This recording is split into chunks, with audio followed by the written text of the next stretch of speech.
41 points, and their expected team total is at 33.5. So Wow. this is more of one where I'd like a team total. Utah State's defense isn't that great.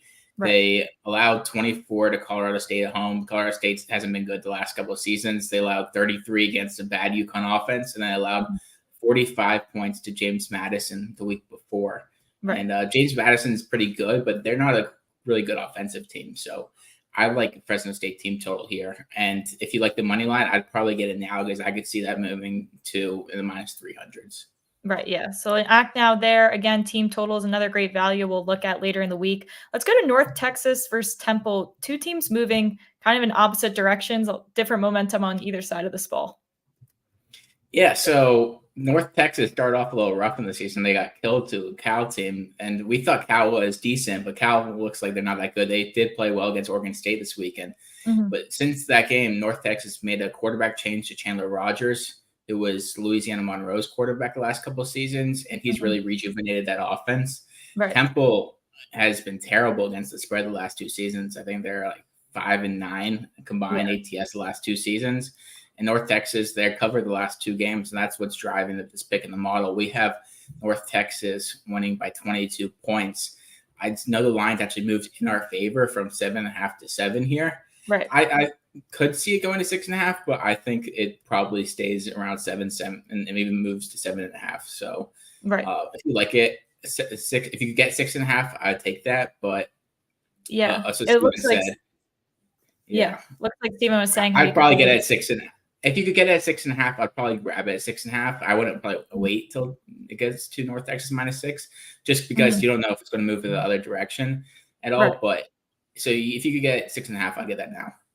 Okay. Let's go to a question quick in the chat. Oh no, I just lost it. Talking about Iowa State and Cincy, the total opening at 49. We can see where we have value there. We'll head over. We have a ton of value on that pick. We have the game coming at 37 points scored. Problem is, a lot of this comes from the last couple of years where Cincinnati's defense has been dominant, and Iowa State's defense has been dominant, but both teams haven't been great. But both teams' offenses have struggled a bit this season. So I really like that. I could see that moving towards like 40, closing out like 46. So if you like the under, I would definitely hop on that now. It's already moved to the point. Yeah. Last Monday, we were talking about a play, Kansas State, Oklahoma State, someone asking about in the chat. We discovered that was a great under too, which ended up hitting. So I might take that similar advice this week. Let's move to another game so sometimes we don't always agree with the model. We see where the model has value, but then we want to put our own opinion on it. Penn State, we seem to like to cover this 43-point spread versus UMass, which is a large number. But Jake, how do you feel about that personally?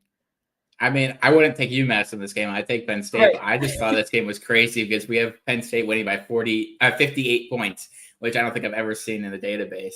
And then I went and looked up Penn State's betting history on True Media, and this is the first time that they've been favored by 40 or more against an FBS opponent since 1999.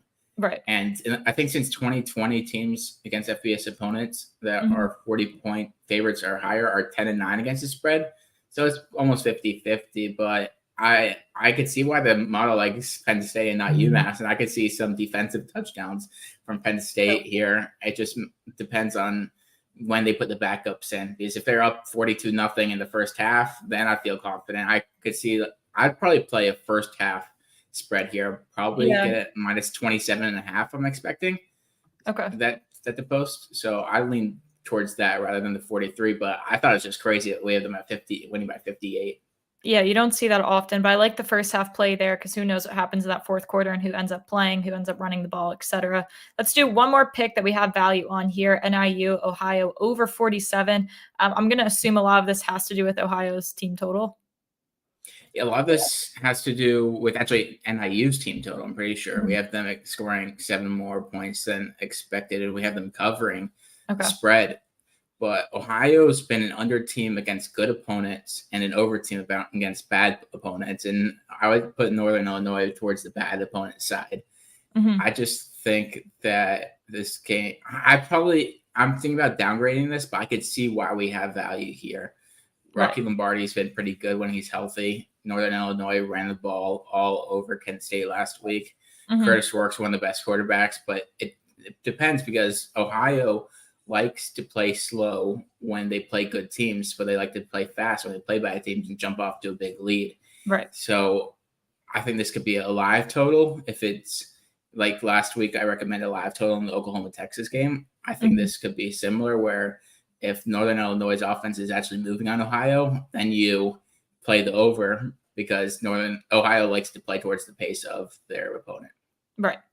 Okay, yeah, like that there, like the live options as always. So let's look at a quick recap because this is just as important to know what to act now on. SMU, ECU over 50.5. Probably aren't going to get a better line than that. Fresno State, you could see that going to minus 300 probably. So it is juicy, but this is probably the best you're going to get. North Texas, that line's been moving, so you can chop around for that probably to 6.5. And then again, we still have the over 47 for NIU, Ohio. Not as much urgency there, but those two top picks certainly worth noting to act now on.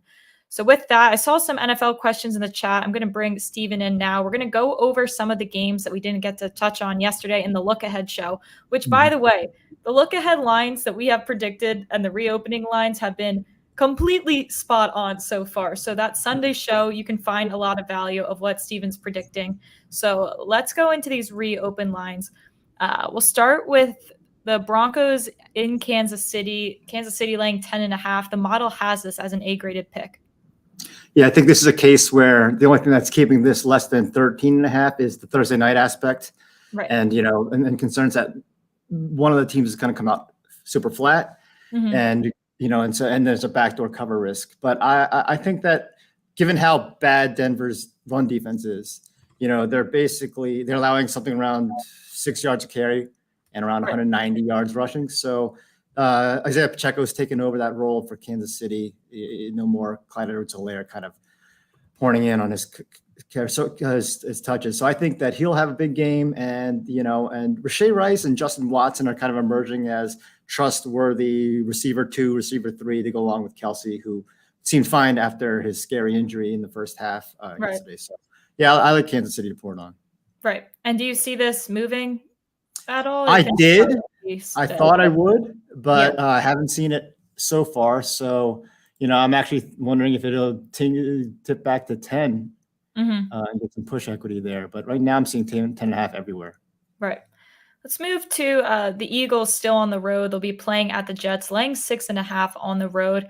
Pretty impressive showing yesterday, if I do say so myself. What do you think about this line? Do you think it's something you need to act on? Again, not moving along. I would if I liked Philadelphia, I'd probably act before risking it going to 7. Okay. But the reason why the model is leaning slightly to the Eagles because 2 years ago they had a great run defense, averaged fewer than 2 sacks a game. Last year they averaged a record-breaking number of sacks, but their run defense allowed like 4.7 yards per carry. This year they've been allowing nothing on the ground, and then for the last 2 weeks they've been getting to the quarterback as well. So they've really figured that out. And their own running game looks pretty dynamic right now. So I think that Breece Hall won't get those lanes like he had against Denver. So the public might still be high on the Jets. They see that 31 points, and it's a little inflated against Denver and the fumble that Russell Wilson had at the end that was taken back for a score. So I think Philly, their run defense, which again allowing under 70 yards a game, stopping the Jets combined with the warming up pass rush will shut down the Jets offense. Right. Do we have this as a model graded pick? Not as an A-rated pick. Oh, another factor is the Jets run defense, which we pointed out. I think we were the only ones to point out that going back to the last 7 weeks last year, they weren't very good. This year, they've been pretty bad too. They've been allowing 4.7, 4.8 yards a carry and around 150 yards rushing. So Philly's run should be able to dominate just plus 50 on the ground. That takes them to cover. It's funny. We were talking about, I'm a Georgia fan and an Eagles fan. And although they're technically some of the best teams in the country, they feels like they haven't been playing like it until this weekend. Georgia took care of business. The Eagles took care of business. So I'm feeling a lot better about that. You like Georgia, huh? I would have never guessed. Never knew? Yeah. So let's move. There was a question in the chat I do want to talk about too. Looking at the Bills looking at the Bills and then also looking at the Falcons. We did like the Falcons. They opened, I think, as 1.5 point favorites. Now they're all the way to 2.5. We saw that going to 3. Do we still have value on the Falcons spread? I know we like a total there that we'll talk about later. I do. Let's see. We at 2.5. I do. Yeah. We have it all the way closer to 6. I have a little. It's hard to gauge Washington's defense because it's been so terrible, but it is so talented, and so But that's the only question of how they respond after some humiliating performances recently. But Atlanta's offense scores a lot more at home. Going back to last year, they averaged a touchdown more at home than they did on the road. And this year, it's small sample size, but it's 17 more at home. And Ritter had a good passing game. He's had some chemistry with Pitts in London finally. And Atlanta's run offense actually hasn't even warmed up yet. So I think that Washington's run defense did not very good, allowing 21 more yards a game than they did a year ago, and nearly half a yard per carry more. So I think that the creativity on Atlanta's offensive side at head coach will literally run circles around what Washington's got going. Right.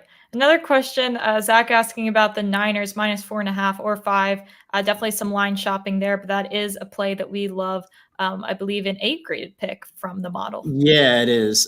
So the interesting thing is, it's not so much we have the value on San Francisco's offense, because we actually only have San Francisco at 22 because the Browns do have a good and rested defense. So we have nothing. We actually have them under just over what the odds would imply. The value we're getting is on the other side of Cleveland struggling to score 17. And that's because, you saw what this 49ers run defense did against Tony Pollard in Dallas. So without Nick Chubb, we don't see how Cleveland's going to run the ball well. Then you have this weird issue going on with Deshaun Watson. Not only did he not play against Baltimore despite being medically cleared, I just saw a tweet before the show that he was practicing indoors while the rest of the team was outdoors, which is so this is not a team that looks like offensive line is going to be selling out to necessarily protect him. Again, I don't want to go too much tangent. We don't have much time, but I remember years ago, Anquan Bolden, everyone in Baltimore fell in love with Anquan Bolden because we were playing against Arizona. And that was when Matt Leinart started. We sacked Leinart around 4 times in the first quarter. And we're up by 24 points. And then they put in Kurt Warner. And this offensive line, which was horrible against protecting Leinart, was doing everything imaginable to protect this guy. And then he just found Anquan Bolden for around 250 passing yards. And the Cardinals almost won, if not for a Ray Lewis interception in the end zone. But moral is, motivation for the offensive line is a big deal. Right. And if Deshaun Watson doesn't have, the leadership quality and people don't respect him, I don't see how he's going to get protected on 3rd and long against the 49ers. Right. Yeah, 2 great defenses. We'll move over a question about Monday Night Football, which we do have answers for here. Cowboys 2.5-point favorites. Do you think that's an overreaction to last night? Do you like this line? Is it something you should have? It came down a little bit. The early look-ahead line was just before that debacle for Dallas was 2.5, and it's still holding a 2. So the market didn't react that much.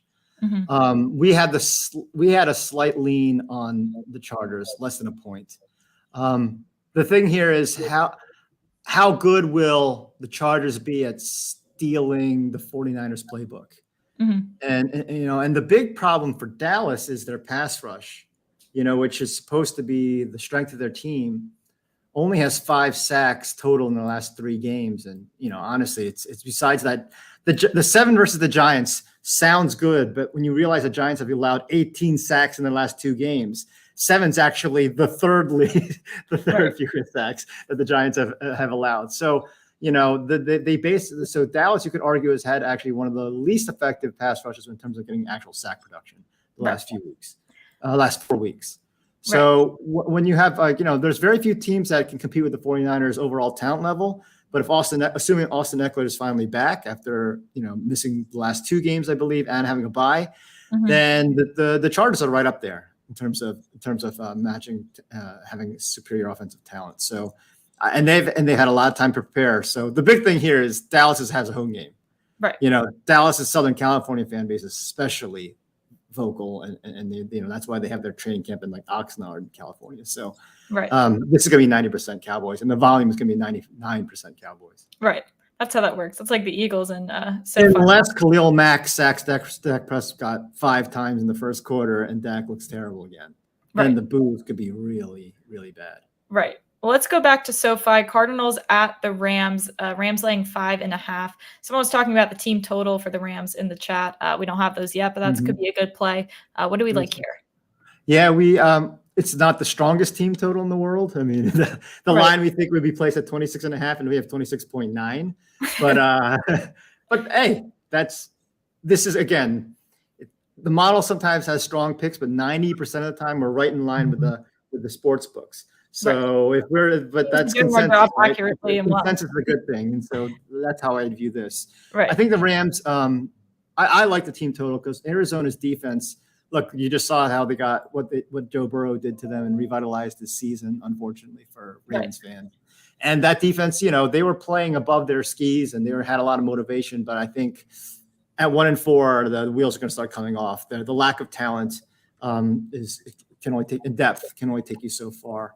So I think that the Rams will have plenty of success. Obviously, there's a lot of familiarity with at least the players on Arizona, if not the coach. And Cooper Kupp looked great in his return. Nakua and Atwell still had big games, even with Kupp back there. And the Rams just haven't sustained it all. So the Rams have come out super strong the first half, scored 3 touchdowns pretty much in the first half against some quality opponents, and then been shut down the second half. Arizona has come out kind of strong the first half, and then their lack of depth and, kind of get some shells. So the weakness for the Rams offense should not be weakness against the Cardinals' second half defense. So I like the Rams personally to go over the team total. Right. Let's sneak in this last game we didn't get a chance to look at. Talk about it super quick. Vikings at the Bears, over under 47. Yeah, this one surprised me because, the early look-ahead line was 48.5, and the lines come down to 46.5 on consensus. It might be lower than that. No, 46.5 is the lowest number. And I assume that had something to do with Justin Jefferson looking very iffy. But I think it actually has more to do with a small sample size narrative where this team, their games were a lock for overs last year, 12-6. But then this year it's only 1-4. Right. So I think there's an overreaction by people who are trend focused. Too many people who are betting overs and getting burned. I bet tons of action was on the over, especially in the Chiefs game and in a lot of other Minnesota games. But Chicago, we've seen the last 2 weeks that their offense is alive, and Fields to DJ Moore is a real thing. I think Khalil Herbert might have an issue with injury. I just saw a tweet, so we'll have to update that. Right. But I like the over. I like the over a lot at 46.5. Cool. All right, so let's move to the picks that we think are worth acting now on. We do like, these are model plays in general that we like. The Chiefs spread, the Niners spread. Falcons Commanders, we like that over. It's something you should probably act now on at 41.5 if you can get that, but we do like it up to 44.5, but your best value is probably right now. Same with the Panthers Dolphins. I know someone was asking about that in the chat. We do like that over. This line has already moved a couple points. We do like it up to 49.5 though, so probably your best value now. And the Houston money line plus 120 versus the Saints, a little more work to be done there to consider an act now pick, but something certainly to look into. The steam seems to be coming in on Houston again. I think correctly.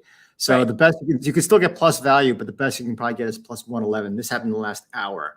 Right. I think too many people dinged Houston for actually losing to Atlanta and not respecting the fact that they did allow just 21. They had the lead and Stroud still scored, and Saints obviously 34-0 is an impressive win, but Patriots did just lose by 35 the week before that. So maybe it's not that big. And Derek Carr hasn't passed for over 200 yards the last 2 weeks. So you have Houston's vastly improved run defense this year, and Carr still not really being particularly prolific in the passing game. Right. And that's a play. Again, now we're on through Friday, so we'll be able to update those thoughts through the week. Tomorrow, we will talk more heavily about college football. There's a lot of injuries to be looking out for right now in college football. We'll let you know what that means for the lines, for the spreads, and how to act upon that. But for now, that's all we have time for. We'll get to Survivor picks later in the week. I saw some questions about that. And we will also get to college football. MLB playoffs. We have it all. So continue to stay tuned at 1 p.m. Eastern time. So good luck with your picks, and we will see you tomorrow.